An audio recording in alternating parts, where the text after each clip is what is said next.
Welcome to the Marshall Foundation. My name is Rob Havers, the President, and welcome to a very special Marshall Legacy Series lecture tonight, offering some new perspective on something we know pretty well, the Marshall Plan. And the Marshall Plan is a program of tremendous ambition, and it had as one of its early challenges the need to be explained to countries and peoples for whom English was not the first language. And the new, the medium of film was something embraced very early on by those charged with conveying what the Marshall Plan is about.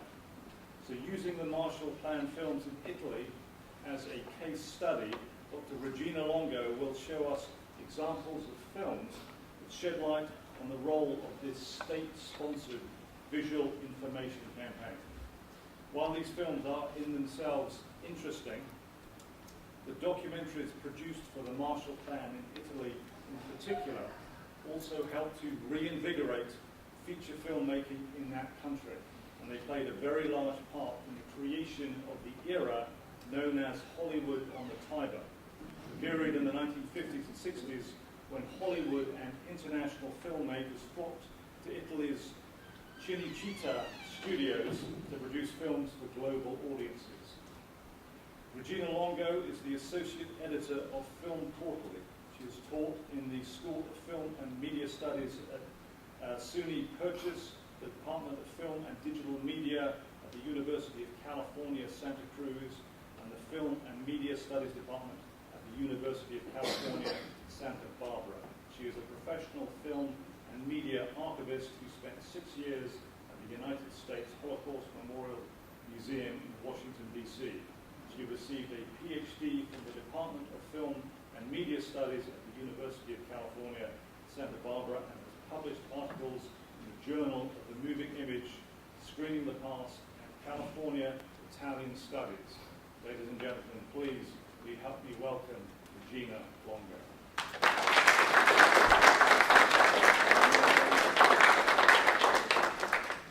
Thank you, Dr. Havers. Thank you, guest, for coming out this evening. And a special thank you also to Alexis Quinn and Jeffrey Kozak, who work here at the Foundation and who were integral in helping make this event come to fruition. Tonight, we're going to have a little bit of a different perspective, a little bit more pop culture with your Marshall Plan. So hopefully you will enjoy the selection of film clips, and if you're watching something and you feel like hollering back at the screen sometimes, feel free to do that. I'm not the kind of person who thinks a theater should always be silent. So, my first introduction to the Marshall Plan films actually came during my time working at the Holocaust Museum in Washington, D.C., when the daughter of Stuart Schulberg, baby of Paramount, came to donate some of her father's materials. Her father, Stuart, and her uncle, Bud Schulberg, from the family that created Paramount, also were working during the war from Hollywood and for the war effort, and basically produced several propaganda films for the war effort on the American front, and then post-war did the first document of the Nuremberg trials that was seen in American screens, basically, in your theaters, newsreels, etc., and then an entire film about the trials. She came to donate some materials and had mentioned to me at that time, around 2002, 2003, that she was also digging deeply into a large series of the Marshall Plan films that still existed in 35mm at the Academy Film Archive in Los Angeles. And she had matched all of those up with the materials that also existed at the National Archives in Washington, D.C.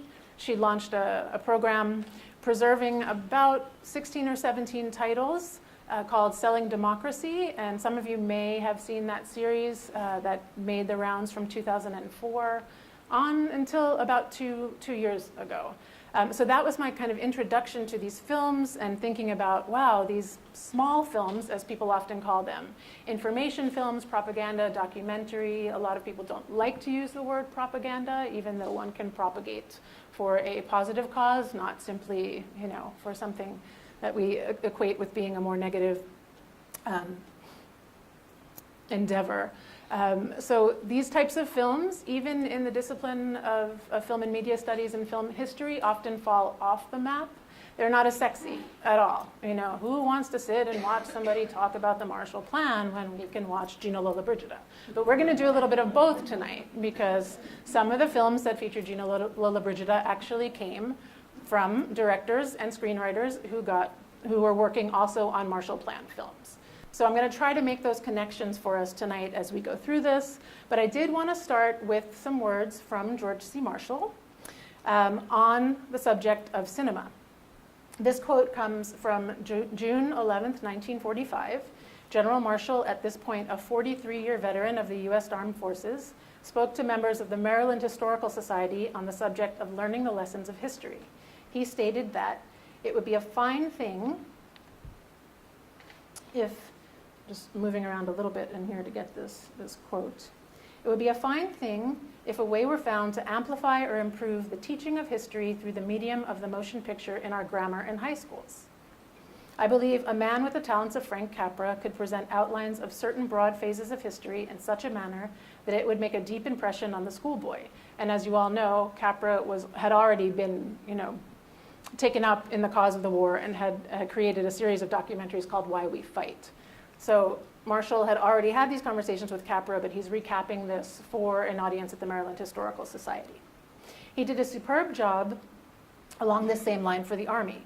The student would acquire an understanding that would stick in his mind. Some better means of teaching the salient lessons of history to the majority of the people is an inherent necessity for a democracy.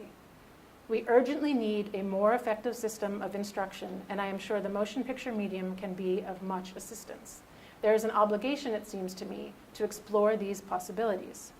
So this speech is delivered just 2 weeks before the UN delegates meet in San Francisco on June 26, 1945, to ratify the UN Charter. And this opportunity to speak to a civic group on this lofty goal of cooperation among nations at a moment when battles are still being fought in the Pacific Theater was definitely not lost on our future Secretary of State, who served from 47 to 49 under President Harry S. Truman, and whose name, of course, today is more closely associated with the Marshall Plan. Indeed, by 1948, in his capacity as U.S. Secretary of State, he lent his name to the Truman administration's massive economic recovery program for Western Europe, and he also lent his name to the Marshall Plan Film Unit and the Marshall Plan Information Unit. Of course, this is de facto. So I focus a lot in my research on the Marshall Plan Film Unit in Rome. The information unit of the Marshall Plan was headquartered in Paris, and there was a subunit, a subsidiary office in Rome. Both Paris and Rome had information unit offices that would cover everything from radio, print media, public events, and also a film unit. The two film units between Rome and Paris kind of vied for control of the Marshall Plan Film Unit as a whole.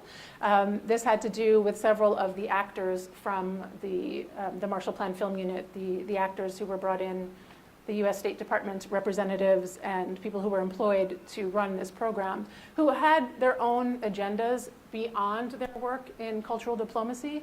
They had agendas as media makers themselves. They came from backgrounds as journalists or as filmmakers already, whether in an educational or didactic form of filmmaking or in feature filmmaking. And some actually filtered back into the feature film industry. We'll learn a little bit more about that shortly, and also into television. So we've got these people who are definitely joined together in the cause of promoting the Marshall Plan and what the European Recovery Plan is doing for Europe in these early years post-war, but they also have their own individual agendas. And these sometimes gel and work really well together, and other times they compete. So that has been one of the most interesting things about digging into the archives that hold this material and starting to understand exactly who was doing what, who these actors are, and how they managed to promote the Marshall Plan and also promote their own agendas. So the big questions that I've kind of laid out here, there are several of us in different parts of the world who tend to focus on specific national production units within the Marshall Plan Film Unit and the Marshall Plan Information Unit. Just recently, just this year, the first book on the Marshall Plan films as a whole came out. It's written by a woman, Dr. Maria Friscia, and some of these ideas, she's a colleague of mine that I've worked with before. Some of these ideas that are outlined here are also the larger ideas that she has outlined in her longer length book project. And these are the types of questions that all the time that those of us who are sort of film geeks and Marshall Plan film geeks get together, we ask a lot of these questions kind of over and over again. So again, thinking of the sort of top-down categories here, film, it's a visual and narrative medium. So we want to think about how the Marshall Plan policy is translated to moving images. Sometimes it was easier to understand a Marshall Plan program in a traveling exhibition. Probably most of you have seen images of these before, where there were fairs that went around country to country, information fairs where locals could come and see a display of livestock and what was being done to help agriculture industry in their home country with aid from the United States. But to put that into a short form film and to get that out there to much larger audiences, these kind of questions become more important. You have to translate these programs that are working on the ground into something that's quick and snappy, that's going to keep people's attention. So which arguments do these films convey? How do the form and content of the films change over time, and why? The Marshall Plan Film Unit officially, basically is running from 1948 to 1951. By 52, it's already transferring over to the Mutual Security Agency, but that carries over the majority of the producers and policymakers from the Marshall Plan Information Unit and puts them to work for the MSA. But then by 1953, 54, 55, these people are still using these Marshall Plan films and these materials, but they're now being promoted under the USIA, the United States Information Agency. So there's this kind of official date at which the European Recovery Program ends, and then the Mutual Security Agency picks up. But all of these films continue to be used throughout this period. So part of my work is also extending the period of what a Marshall Plan film is from past that deadline up through 1955. So then also thinking about the second category of the US information officers and the European filmmakers as cultural transmitters. How much freedom did these officers and filmmakers have in determining policy goals and strategies? The archival record shows us that they had a fair amount of freedom in doing this work. They weren't entirely free agents, but they were given creative control, and they definitely did use that creative control. And then who exerted influence and on which levels? And then the final questions here, and Dr. Havers and I spoke a little bit about this morning, beyond the target, so I can tell you a little bit about who the target audiences were, but then how can we measure their responses? One of the hardest things to do in media studies is to do reception studies of films that are no longer in distribution. You can dig out certain remarks and reviews in critical papers or in publications, but to really get a feel for how things were understood, processed, accepted, disregarded by people, your average movie-going public, is something very different. You can look into personal diaries and things like that, which as the archival record grows, we do find that more and more people have donated, keep personal diaries, so that is one way to find this information. But if you're not getting it from an official diplomatic record or from a print media source that also had its own particular agenda, it's very hard to know exactly how they were received. We know the Marshall Plan was successful. We know economically it was successful. But how exactly were these films received? So this remains kind of a struggle for those of us working with this content. I wanted to do a quick rundown of, in the United States and Italy, who the main players are: Department of State, the Economic Cooperation Administration, running the European Recovery Program, the Marshall Plan Information Unit, as I mentioned, headquartered in Paris, subunit in Rome. Each country had its own office of the Information Unit, but Paris and Rome are the two biggies. And then always communicating with Department of State back in the United States, and then this goes into the Mutual Security Agency, the USIS, U.S. Information Service, that is actually making films, books, other kind of cultural productions from the United States and elsewhere available at libraries in different branches around the world. And then in Italy, we have De Gasperi's government. So De Gasperi was prime minister from 48 to 53. Put in power basically by another thing Dr. Havers and I spoke about today, put in power by the US, by the CIA. The CIA essentially gets De Gasperi in power in 48 to ensure that the communists do not take over in Italy. and the Centro di Documentazione, which is the main state-funded documentary film-making body in Italy post-war. The Istituto Nazionale Luce, which is, again, one of the state-funded film institutes that started pre-war. It started in 1937 under Mussolini and still carries through. It kind of shut down in 1942, but then opens up again. And then also in Italy, working to fund some films, create some kind of scripts for films, and to help push them out was the UN and UNESCO.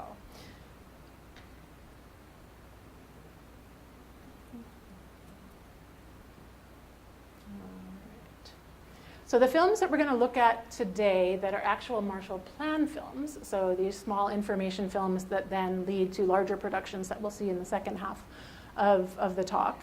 Life and Death of a Cave City, which was directed by Romulo Marcellini, who got his start making films under the fascist regime. He is Italian. He remained in Italy as an Italian filmmaker.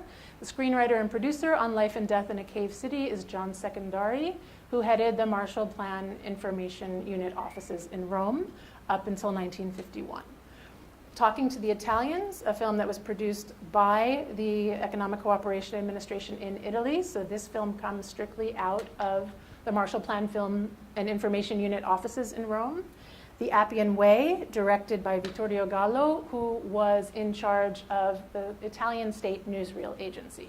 So that was how Gallo got his start, working for the Italian newsreels. He continues to work producing the majority of Italian newsreels for Italian audiences in the Italian language post-World War II, but he is also doubling, kind of moonlighting, making films for the Marshall Plan. And then The Struggle for Men's Minds, which is one of the only films that I'll show you that comes from that cusp moment, which is actually the MSA era, made in 1952, that is really kind of Europa telefilm. Again, another film made by Marcellini and Gallo, scripted by Secondari, that is showing how Italy was saved from the communists. The sources for all of these materials are fairly vast. In the United States, most of them are held at the National Archives, and there are copies here of most of the Marshall Plan films, so I think individuals can come in here to see this material if and when they would like to, and hopefully some of what we see shortly will spark your interest in coming to view more of these films here at the Library of Congress. And then, as I mentioned earlier, the Academy of Motion Picture Arts and Sciences. In Italy, there are several cinetecas in different parts of the country that hold a lot of these original film materials. Bologna has a lot of them. Bologna was also the seat of the Communist Party headquarters for Italy. And there were counterpart communist films that were being made. So there's a collection in Bologna that has both the US Marshall Plan films and the Italian counterpart films. The Cineteca del Friuli, which basically took the entire collection that came from Trieste, which was occupied and split into four and run by 4 different countries. Trieste had a huge kind of public information campaign that really pushed these films out there. People would see them in piazzas. They would see them in union halls. The kids would watch them in their classrooms, and they would screen in movie theaters. That was not the case for all of these films in other parts of Italy, but in Trieste there was a major push to constantly be showing these Marshall Plan films. Istituto Luce, which I mentioned earlier, the Central State Archives in Rome, and then the most interesting place that a lot of them are, the last archive that I have listed here, it's basically the Communist Archives in Rome that holds copies of all of these films. So it's interesting to always see, as a researcher and historian, where are these films ending up? How did they get there? Why did they get there? And certainly the world was actually watching these films. As I mentioned, the structure of the Italian country mission was a little bit different than some of the other missions. The MP office in Rome contained its own information office, but it also ran the sub-film unit. John Secondari was the assistant chief of the information division for Italy and head of the film unit. And I'm going to jump right in and show you the first film called Talking to the Italians, which I mentioned was made, scripted, entirely produced by the actors for the State Department, so by the Marshall Plan film and information unit officers in Rome to lay out exactly what the Marshall Plan was doing in Italy, how it was doing it. So this is kind of an educational film in which we will actually see John Secondari, the head of the film unit, sitting in his office, discussing how these films will be worked out. And we learn a little bit about what they're doing to bring the message to the Italians. Because some of these films were a little bit larger than the slideshow, so I have to jump out for a minute from there and go into the file here. Some of these are not the best quality. This one has not been preserved. The next one I'm going to show you is fantastic and beautiful and completely preserved. This one is a little less pretty to look at. And definitely need some audio, yes, sweetening.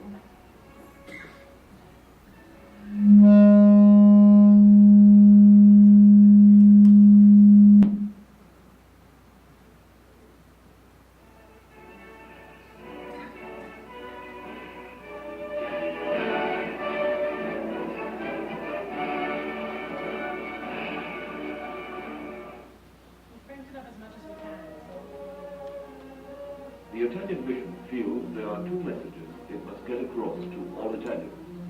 That Italy is being reconstructed and the extent to which ERP is contributing to this reconstruction. The job has its problems, and especially in Italy. During the fascist regime, Italians were the objects of one of the most thorough propaganda campaigns in history, and it is not surprising that today they are a little skeptical of all information. The purpose of this documentary is to show you in brief how we handle this problem.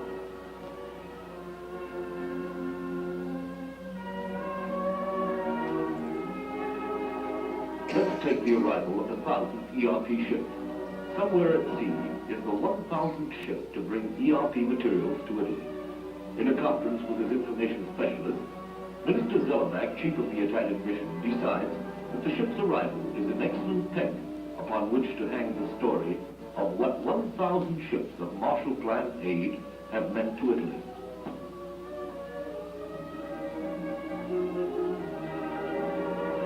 Minister Zellerbach will meet the ship himself in Genoa.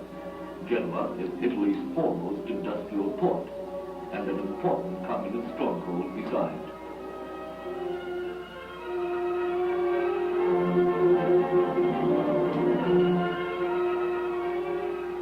Every section of the Information Division is called upon to tell the story.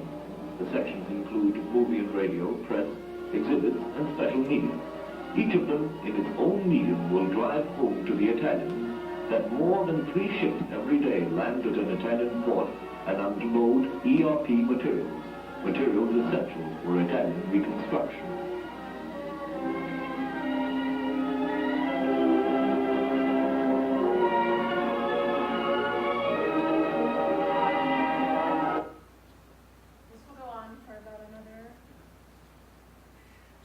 Minutes, but I just wanted to give you a brief look at this way in which the Marshall Plan Film Unit and Information Unit. Gotta bring that one down again.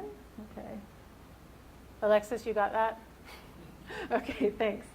How the Film and Information Unit was thinking about how they would tell this story, and we see that Zellerbach is given the credit for coming up with this idea, right? The 1,000th ERP ship has just docked in Italy. How are we going to convey that that the United States has delivered 1,000 ships worth of goods to Italy and make this a dynamic story? As we can see here, it's not quite dynamic yet. We have a bunch of State Department actors sitting around a table coming up with their ideas. But shortly thereafter, things get very dynamic.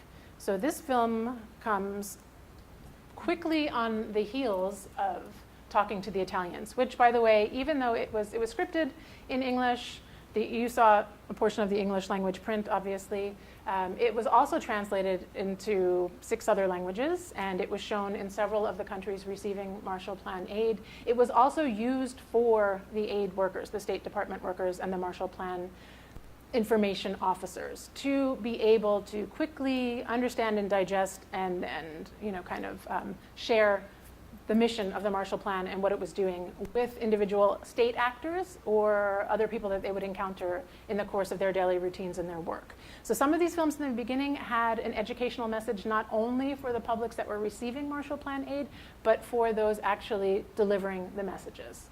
So it's important to kind of think about the ways in which the story of the Marshall Plan is being written by the state actors, and also how that is then being transferred to local actors. And here, this film that we're going to watch now, Life and Death of a Cave City, was John Secondari's, probably his crowning film that he did as the head of the film unit in Rome. It's shot in Technicolor, which was extremely expensive to use even for a Hollywood production. So the fact that he managed to wangle the owners of Technicolor, the company was based in the UK, into making a Marshall Plan film was a big deal. This film, Life and Death of a Cave City, focuses on the town of Matera in the province of Lucania. Matera is now a UNESCO protected cultural heritage site. The project that was done with Marshall Plan aid and with counterpart funding from the Italians themselves, from the Italian government, in Matera, which was one of the poorest, Lucania is one of the poorest regions of Italy, one of the largest populations suffering from illiteracy. Matera was a place where people built their homes into the rock face. So this is a town where people live in the walls of the cave, so to speak. They called them troglodytes. This film was actually promoted with using the word troglodytes to kind of describe how these people lived and who they were. No running water, no electricity, but all the other comforts of home that you will see soon in glorious Technicolor. That at the time that they were living in these caves, this was really a big sort of a shameful thing for the Italian government, for the Italian people. It's getting a lot of exposure from the outside. How can we do something to get these people out of the caves and into different housing? So across town, they build brand new apartment structures. They move all of the people from the caves into the apartment structures. The rumors and the archival records say that the majority of these cave dwellers stayed 3 to 4 months at most in these apartments and then moved back to their caves. Now you can go as a tourist. It's a cultural heritage site. Nobody lives in them anymore, and it's a gorgeous, gorgeous place. And you'll see that comes through here.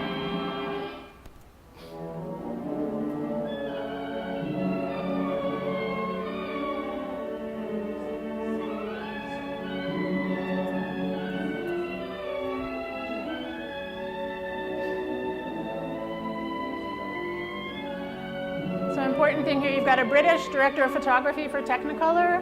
The music is composed by Italians, so Italians are paid for that. Secondari is the head of the information unit and directed by Marcellini, who was making films for the fascists pre-war and during the war, and then works for the Marshall Plan afterwards, and then again for the Italian government after that.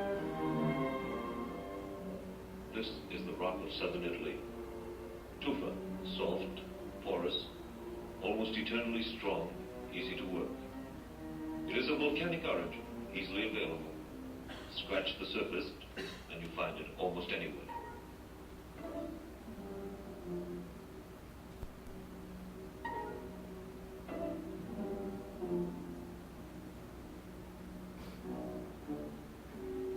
Almost all of southern Italy is built of tufa. The nobles of the Middle Ages used this soft rock to raise their castles. The people built their towns. In a way, tufa is the symbol of an ancient equality. It was used to build fortresses, cathedrals, pave the streets and squares, and build even the poorest homes.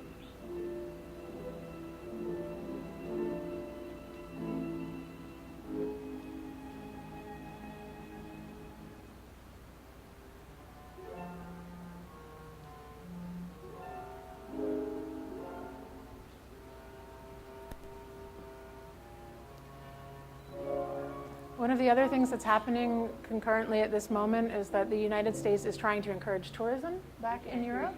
So films like this are also going to appeal to individuals who want to look at a place that's beautiful, that's different.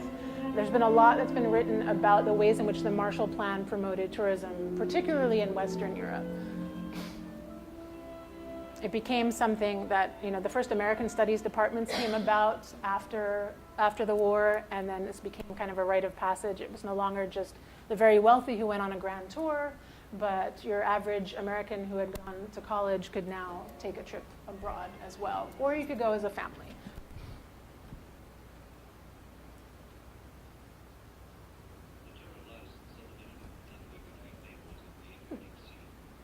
It's an ancient city, almost as old as Rome, and the people live very much as they used to. Here they call these houses the Sacha. That means the rock. They too are made of tufa. The whole mountain is made of tufa. The people found it was easier to dig into the side of the mountain than it was to drag blocks of stone and build on top. How long have they been living like this? Historians claim that some of these caves are 3,000 years old.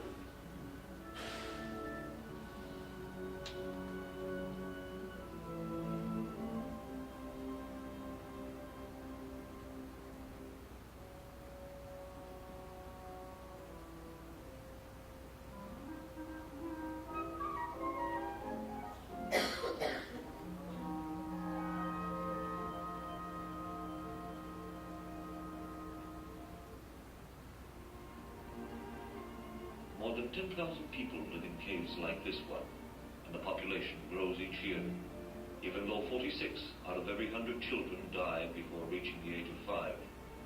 To almost anyone, this cave would seem a tomb. To these people, this is home.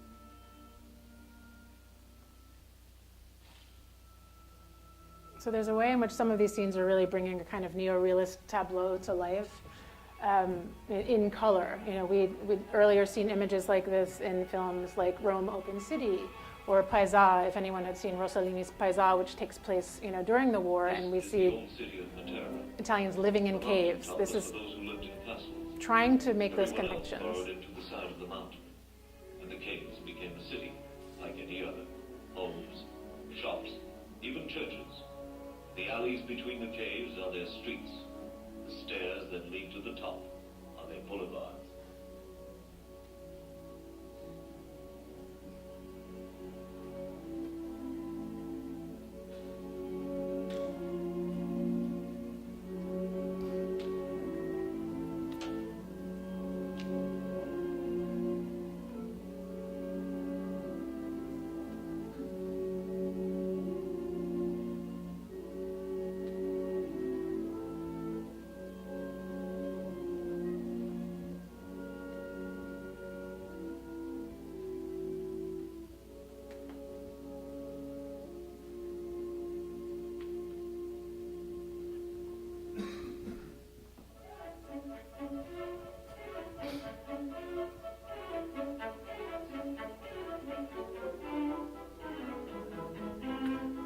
The music's picking up, so we're going to get to a newer part of town soon.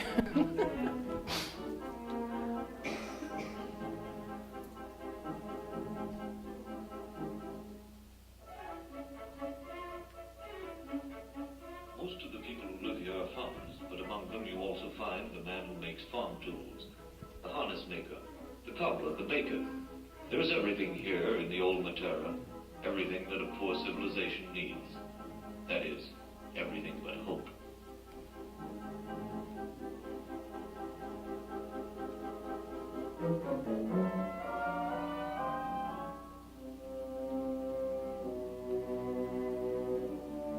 I'm always struck watching this that, you know, the narration that Secondary scripted is very much about the dire conditions, but when you're looking at these beautiful, picturesque kind of images, it seems at odds sometimes with, yes, there's poverty, yes, there are things that they're lacking in terms of modern conveniences, but looking at these particular images doesn't necessarily make you feel as if there is no hope. So there's an interesting way in which the voiceover narration is kind of sometimes at odds with these images that we see.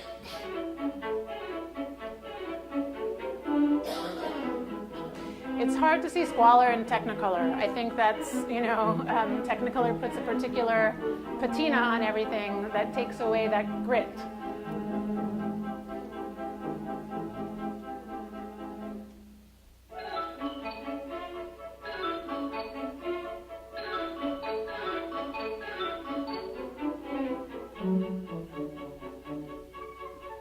I still don't know if those loaves were made just for the film. They're gigantic loaves of bread.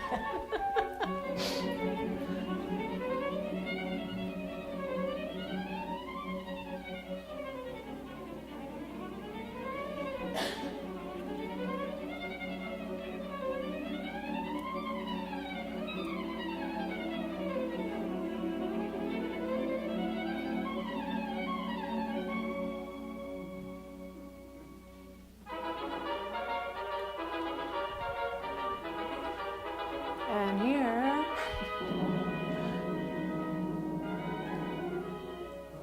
top of the mountain, a new city is being built. It started many years ago, and now it is growing faster than ever before. The buildings are modern, constructed according to modern requirements. The shops are 20th century, and a bus line connects Matera with its outlying suburbs.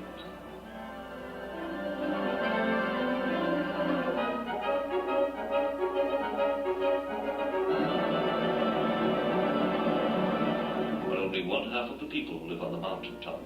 The rest still live in the caves. And the hope they lacked before has come to them today. New houses are being built on top of the mountain. These houses too are made of tufa, but the tufa is being used in the 20th century manner. These homes are the first block of an extensive housing program that ERP is completing in Matera. Marshall Plan counterpart funds are paying for these houses. The plan is to get the people out of the caves and into the sun.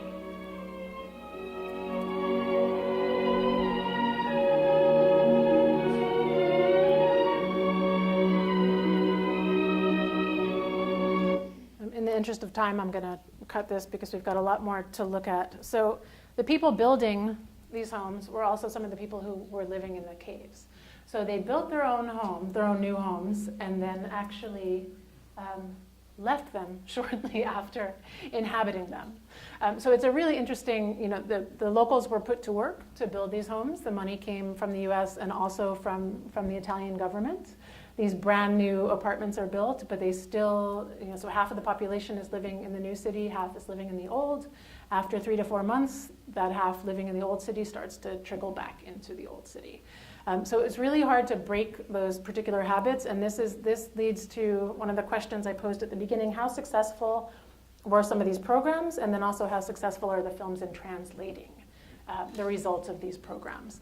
Initially, what this particular program set out to do, building new homes in Matera on the mountaintop, was absolutely successful. The homes were built, people moved in.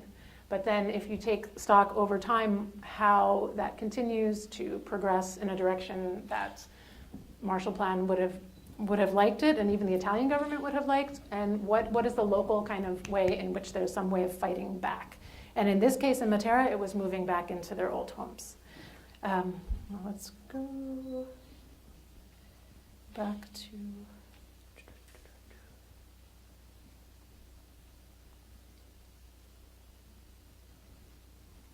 So those are two of the best known films that came out of the Italian Marshall Plan Film Unit. There are many, many more, over about 167 more. Of course, I can't show you all of those this evening. Some that did not focus on Italy, they focused on other countries and other aspects of the plan. We saw Talking to the Italians, we looked at Life and Death in Cave City. I'm going to just briefly mention one called The Appian Way that was made by Vittorio Gallo, who was the guy doing the newsreels for Italy. I'm not going to show you a clip of that because I've got to get on to some other stuff. But this is sort of like a travelogue film that then inspired a whole series of travelogue films done for the Marshall Plan. And that featured each region of Italy distinctly. The most popular one was Emilia, that showed beyond Italy. It showed in the US, it showed in France, it showed in the UK, as a Marshall Plan film that was also screened in theaters. That was also directed by Gallo, and that was written by Frank Gervasi, who was the Rome Information Unit chief who took over after Secondari left. So Secondari was the one who was there first. Secondari is the one who scripted Life and Death in a Cave City and basically conceived and produced that entire project. Secondari's own history for these Italian unit information workers from the US. Secondari was born in Rome, immigrated with his family to the US, fights in World War II for the Americans, ends up going back to Italy to work for the Marshall Plan, and then back and forth to the US in film and television up until his death in 1975. He won Emmy Awards. He scripted news programs for ABC television. He did a whole series called The Saga of Western Man, which maybe some of you remember seeing that on ABC TV in the 60s even. He worked all the way up through the Vietnam War, so he even did a series on the Vietnam War that screened on ABC television. But his first love was certainly, I'm skipping through these because we're in the interest of time, we're not going to get there. His first love really was writing novels and wanting to script Hollywood films, which he actually did. So in this case of Art Imitating Life, I'm going to let the trailer for this film go, and maybe some of you will recognize it. Secondari takes his own personal experiences in Rome as a Marshall Plan worker and wraps them into this story.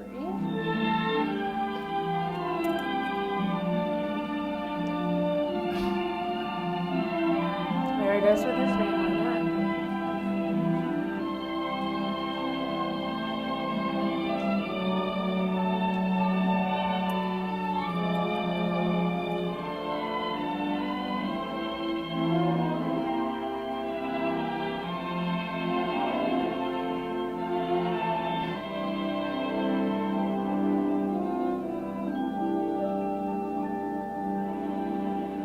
And this film actually brought Brunzi to prominence in the U.S. Fabulous Italy, to capture all the raptures of Venice, all the glories of Rome.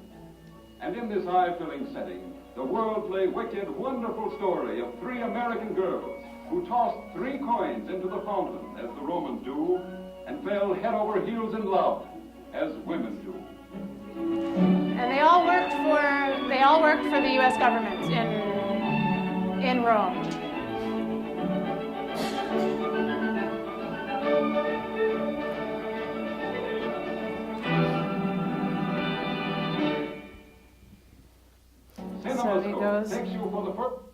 So he goes from scripting films in Technicolor for the Marshall Plan to doing, other films in CinemaScope and Cinemacolor. Again, as I mentioned, he was actually born in Rome in 1920, immigrated to the U.S., eventually serving in the U.S. Army.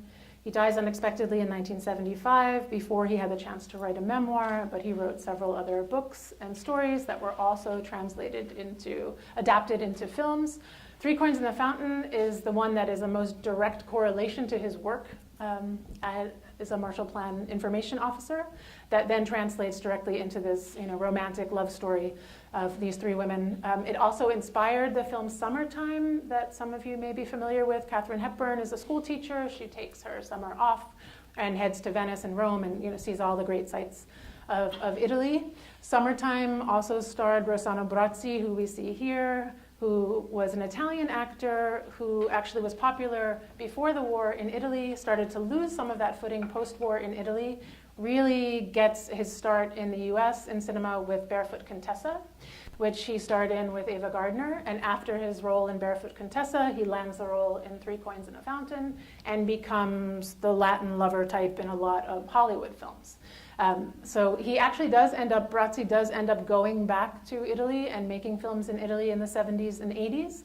I believe he died in the 1990s, but don't quote me on that. But it's interesting the ways in which this Marshall Plan for the economy and to rebuild Europe was also a form of Marshall Plan for culture. So these exchanges that continue to happen among the players, the local producers of media and the State Department Marshall Plan officials who are coming from the United States to kind of push this particular message. There's always ways in which these start to overlap. Roman Holiday, another film that was made in Rome in 1953, that was US produced, US directed, screenwriter. Does anybody know who the screenwriter was for that one? Little trivia. Dalton Trumbo, so who basically was blacklisted from Hollywood. But he was the one who wrote Roman Holiday. But that entire crew that produces Roman Holiday were predominantly Italians. So at the same time that Hollywood films are going and using this beautiful space of Italy that we see the Marshall Plan Film Unit officers trying to bring to life as well, they're also employing a lot of Italians working behind the scenes on these films, even if the Italian faces are not always front and center as the star of the show or the director.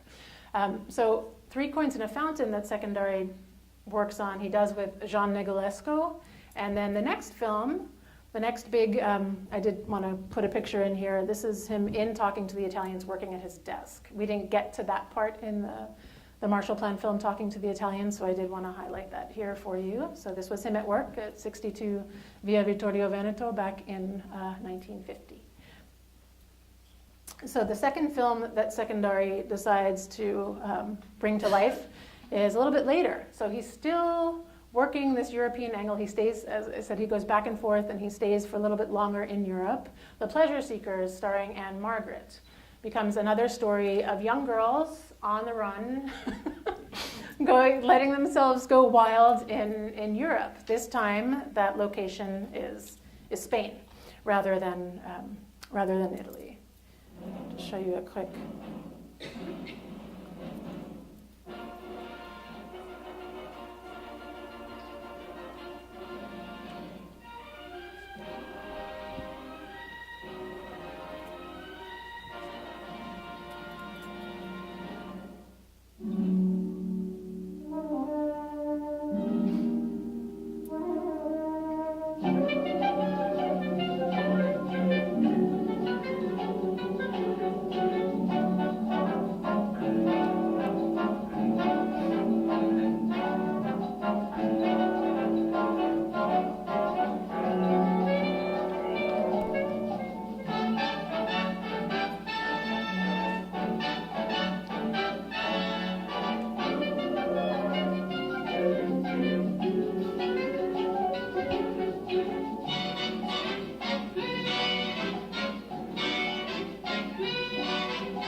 To roll all the credits at the beginning. We'll get into something soon.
didn't come, I found him and gave him a piece of paper with your address on it, and here I am. Well, let's see. Should we take my cab or yours? Better yours. You're traveling light as usual. Well, you know me. I'm a just-in-case packer.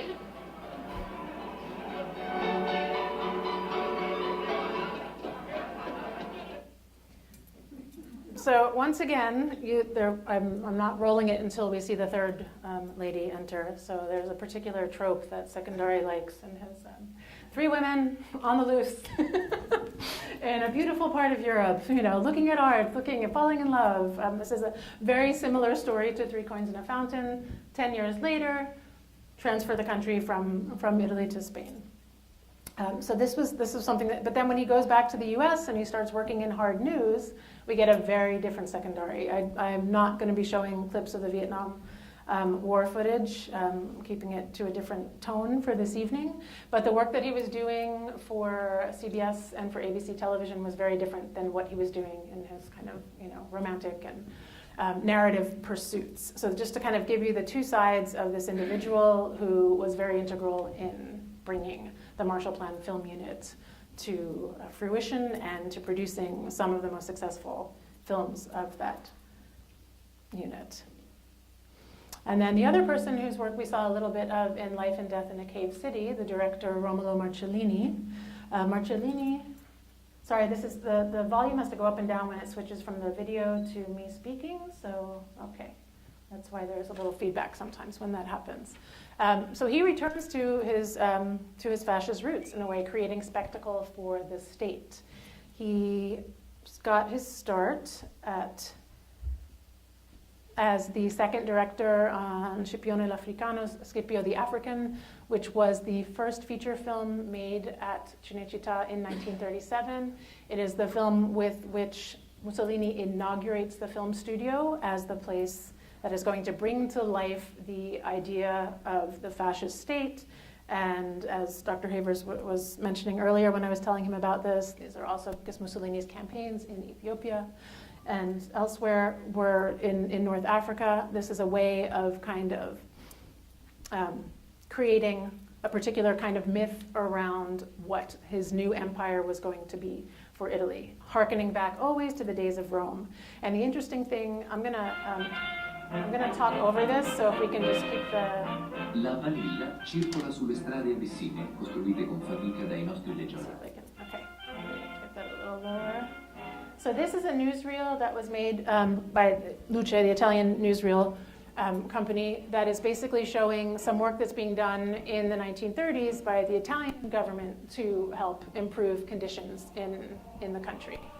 And then it's going to cut directly into the news of Cinecittà being opened and Mussolini kind of cutting the ribbon at Cinecittà, and show us a little bit of what's going on set, on the set of Scipio the African. So we can see the grand scale at which the Italians were making films, and this is the tradition in which Marcellini is kind of inaugurated into filmmaking.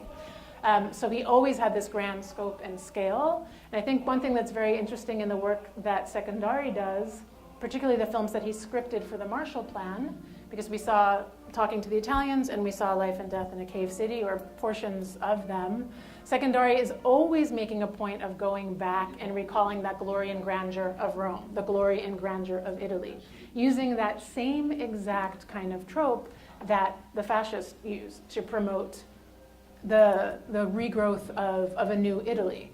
So it's interesting to think about the ways in which the same exact information can be used to different ends, and in a very short period of time. So here we've got Mussolini, inaugurating the studio, opening the studios, and then right away the first film that's being made, Scipio the African, with these massive battle scenes, and Mussolini kind of standing there overseeing things on set. You can see the amount of extras that they had, the regiments that they brought in, the costuming, etc. Of course, the Marshall Plan films didn't have this kind of scale for these small informational films that were produced for the plan, but in the sense that it was about a myth and a myth of rebuilding as well, and a particular kind of success. So this was Marcellini's start in filmmaking. And then he makes several Marshall Plan films. So that was the main director, because Marcellini was not the first director on this film. He was the assistant. SPQR.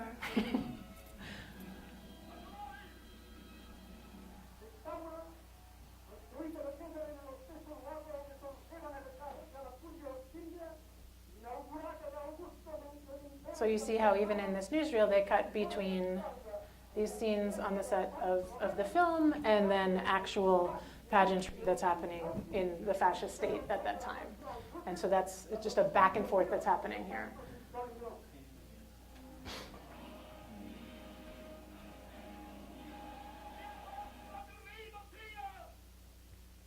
And again, this newsreel is produced by the Italian government at that time, so all with the intent and purpose of making very, very obvious the connections that they wanted to have between Mussolini and the Roman Empire.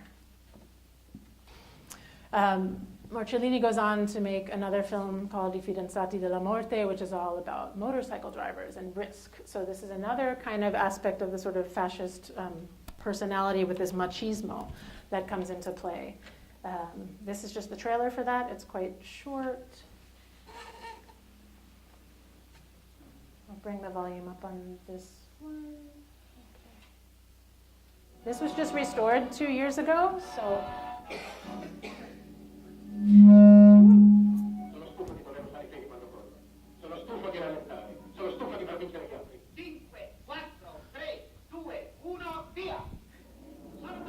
So again, a particular kind of virility, a particular kind of masculinity that Mussolini tried to embrace, but then this also comes back post-war.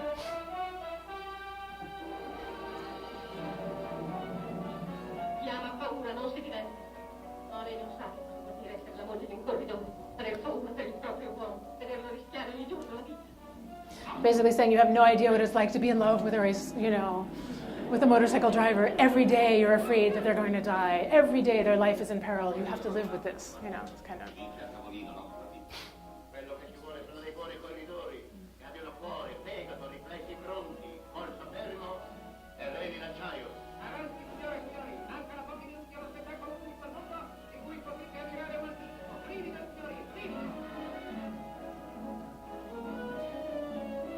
So this one is 57, but oftentimes, they're making the Marshall Plan films and they're doing these other films as well. They're getting money to make the Marshall Plan films, and then they're taking that money and turning it back into the kinds of productions they would prefer to be working on, let's say.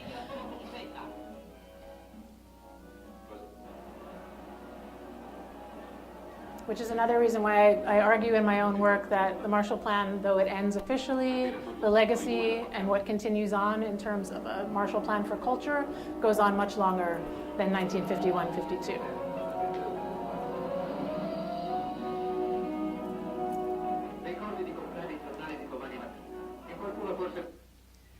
And then the last film that Marcellini is really known for, he once again went back to working for the state, the Italian state, in 1960, and he films the Rome Olympics. He does the official state-sponsored film of the Rome Olympics. So again, we see a return to, we saw a shot just almost exactly like this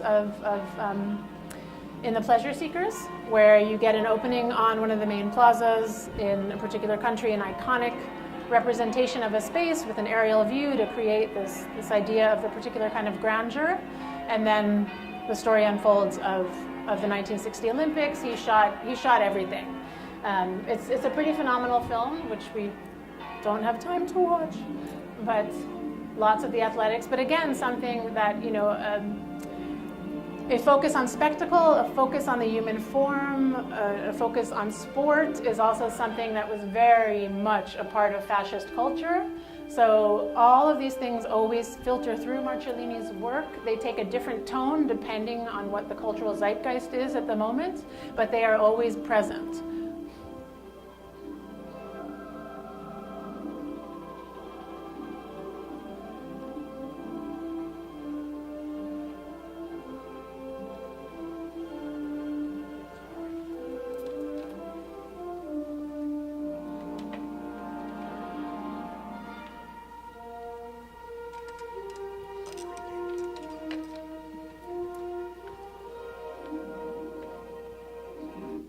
I've got to keep us moving. I know there's so many these films, but again, they like to lay things out in kind of a broad, sweeping scale.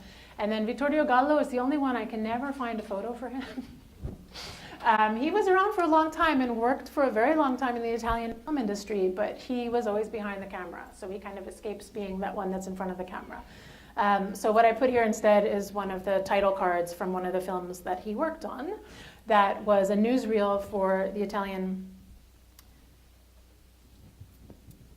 newsreel called La Settimana Income, so like the week in review is basically what that stands for. This was their title card for all of these productions. Nice view of David and the world spinning. So several of these were basically made for the Italian state news agency and also simultaneously for the Marshall Plan. So I haven't found any records that show that he was actually double dipping in terms of taking, but it was the same production that was being used to two different ends. I don't know if he was being paid two distinct salaries to do this, or if this was something that the Italian state decided, okay, we've got X number of newsreels that we've been making that also suit the needs of the Marshall Plan Information Unit. We're also going to deliver these as Marshall Plan films, as well as a newsreel that the Italians were seeing in the theater.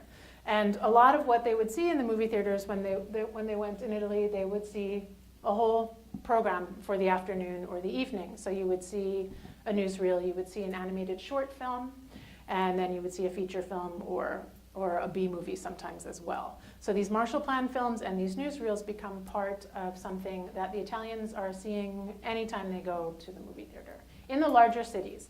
In the smaller cities, if there wasn't a movie theater, it was often in a piazza, in an open air kind of setting. And then last but not least, Frank Gervasi, who I mentioned earlier. Gervasi got his start working for Collier's. He was a stringer first. He was kind of an adventure seeker, American of Italian origin, but born and raised in the US. He fought in the Spanish-American War. He ends up working for Collier's throughout the war years. He's another one that there's not a very good picture of him, so what I did was use a cover from Collier's in 1943, Can Italy Learn Democracy? So Gervasi was already there on the ground during the war and thinking through these issues and reporting for a US audience at this time.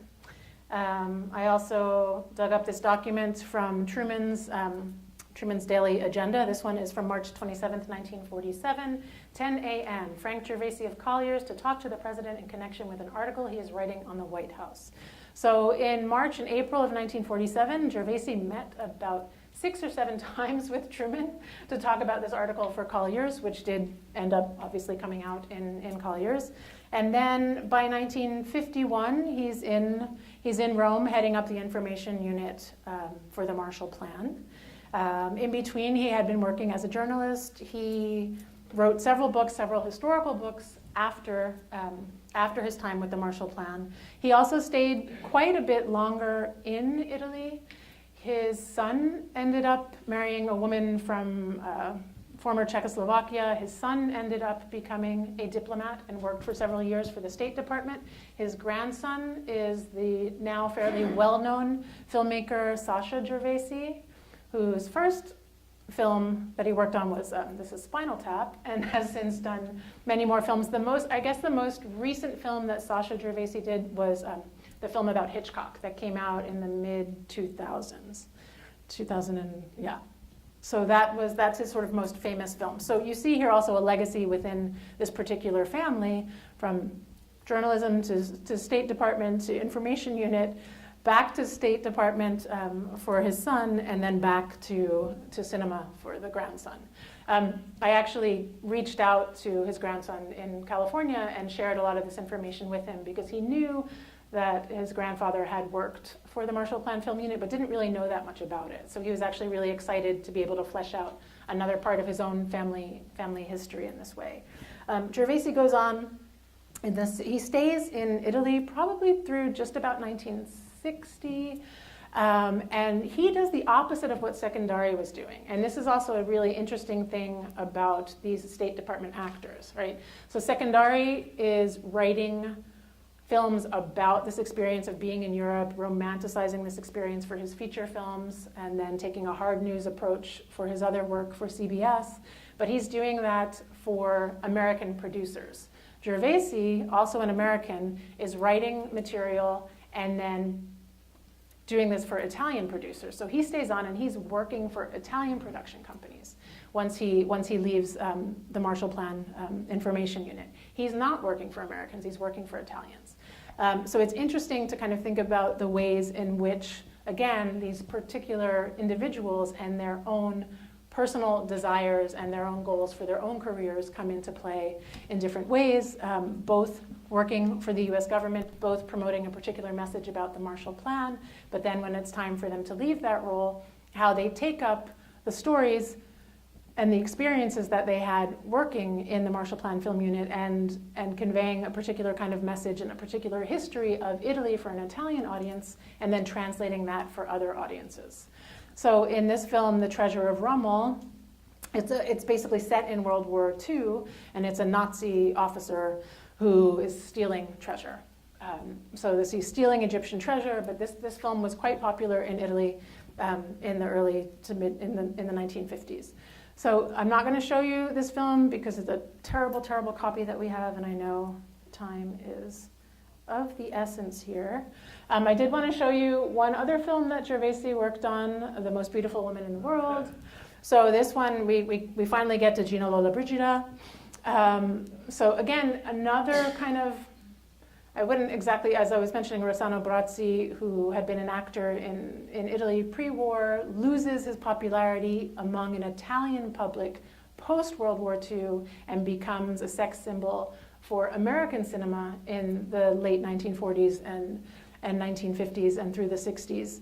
We've got Gino Lollobrigida, who again also comes from Italy and then makes her name in the US. So again, these ways in which these actors, in some ways, plucked by the work of the Marshall Plan and the Marshall Plan Information Unit, end up filtering into mainstream culture in a very different way. Gino Lollobrigida was not acting in Marshall Plan films per se, not in informational or documentary films, but the ways in which the people who created these Marshall Plan films are constantly out there looking, seeking ways of relating to the local culture that they are working in and the local culture to which they are trying to promote a particular American message. And then there's a feedback loop that starts to happen and an exchange of ideas, an exchange of individuals working in the film industry, and a particular sense of what it means in the case of the Italian Marshall Plan films in Italy, a particular sense of what it means to be Italian and what Italy means for an American audience, for an Italian audience, and then how Italians in the 1950s and 60s start to take up and translate how they are perceived from the outside in creating this particular kind of Italian style, which doesn't really come into being until the 1950s. So Italy is not the fashion capital of the world in the 1930s, you know. This is something that really happens again post-war, with the help of the Marshall Plan, promoting all different kinds of industries throughout Italy. On the subject of fashion, there is another Technicolor film scripted by John Secondari called The Silk Makers of Como. That was a Marshall Plan film, a direct informational Marshall Plan film that highlights all of the craft work and the handiwork of weaving silk in Como, in the north of Italy. So again, these ways in which promoting a particular kind of a handicraft, a particular kind of Italian, what's the word that I'm looking for? Not finding the word. A particular kind of Italian practice that then gets picked up and magnified and amplified as something that will represent Italy for a multitude of reasons, because there are economic tie-ins that happen with what's being supported in the United States, and also because some of these things actually they were experts in certain things as well. So I'm going to just do a quick clip of this. It's the last one. Cavalieri, alla massima testimonianza di Venere in terra, questo libro ove si esalta il suo potere. La cantarono così I poeti. So again, another particular trope that they use. You know, they open a lot of these trailers for the films with showing the book, showing here's the book that opens. Lina Cavalieri, the most beautiful woman in the world. She's plucked, she's a street urchin, she's plucked from Trastevere, she's plucked from like a, you know, a kind of a dance hall in Rome, and then she rises to the level of being, you know, the most beautiful woman in the world, the most coveted woman in the world, the most, you know, sought after performer. So again, there's also this kind of rags to riches thing that starts to happen that brings together a kind of Hollywood story and that is taken up in a different way in Italian cinema. So ways in which these kind of exchanges that happen cross-culturally are a lot less explicit and more implicit as time goes on.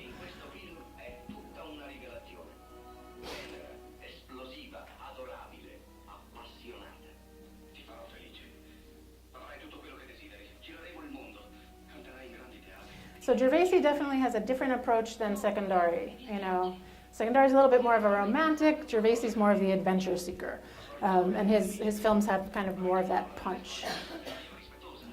And then we'll leave that. So I kind of rushed through a lot of this stuff because there's so much good stuff to see. But the general conclusions that I wanted to draw, and also using a poster that was a Marshall Plan poster that was made by the Italians and used in Italy. 40% of the flour is Italian, 60% of the flour is American, sent, you know, for free to Italy. This is the bread that we eat. So this was a message that Italians saw, plastered on, you know, at the local market. This was something that they understood, you know, that, okay, so basically right now, you know, we're only 40% Italian with our bread, right? 60% of that is coming from the United States. So thinking through the way that these messages, a visual message is being delivered. Here, it's in the sense of a poster, like the posters we see on display outside of the theater here. And then in some of the films that I've shown you, it's a longer, a little bit more complicated narrative and visual story that's being put together to help explain what the Marshall Plan was doing and to sell the Marshall Plan to the people who were receiving that aid. So in conclusion, basically, I think that the work of the US and Italian government and commercial film producers forms this kind of intertwined and mutually constitutive network that harnesses the cinematic apparatus in the service of a transformative and transnational project of state building. I think there's so much more to still explore with these films. This is just the tip of the iceberg here. As I mentioned earlier, people throughout the world are kind of looking at these films. Historians are looking at them country to country. So I just wanted to give you a little bit of a taste of that here. Regina Longo, thank you very much.